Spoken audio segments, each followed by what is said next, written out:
Hello army, কেমন আছো সবাই? আশা করি সবাই ভালো আছো আর আমিও অনেক ভালো আছি। তো আর্মি, আমি তোমাদের কিছু বলার জন্য আজকে এই ভিডিওটা তৈরি করেছি। আশা করি ভিডিওটি শেষ পর্যন্ত দেখবে, আর যাদের ভালো লাগবে না তারা এড়িয়ে যাবে। আমাদের সবার কিন্তু একটা ব্যক্তিগত জীবন আছে, আর আমিও মনে করি আমাদের সাতরাজারও একটি ব্যক্তিগত জীবন আছে।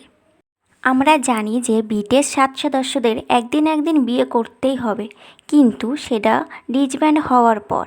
কারণ আমরা জানি যে কোনো গ্রুপে থাকা অবস্থায় তারা বিয়ে করতে পারবে না যতদিন না তাদের গ্রুপটা ডিসব্যান্ড হবে।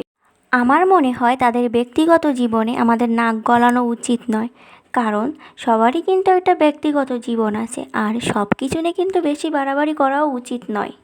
তারা তো আমাদের আগে থেকেই বলে দিছে তাদের আইডল হিসেবে ভালোবাসতে, প্রেমিক পুরুষ বা স্বামী হিসেবে ভালোবাসতে নয়।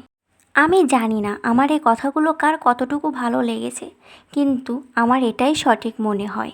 যাদের ভিডিওটি ভালো লাগবে না তারা ভিডিওটি এড়িয়ে যাবে, কিন্তু কোনো বাজে মন্তব্য করো না। তো আজকের আমার এই ভিডিওটি তোমাদের কেমন লাগলো? যদি ভালো লাগে তবে লাইক, কমেন্ট, শেয়ার এবং কপি লিঙ্ক করে দিবে। আর যারা চ্যানেলে নতুন তারা প্লিজ চ্যানেলটা সাবস্ক্রাইব করে দিবে। Thanks for watching my video. দেখা হবে নেক্সট কোনো ভিডিওতে। ততক্ষণ সবাই ভালো থাকবে। টাটা।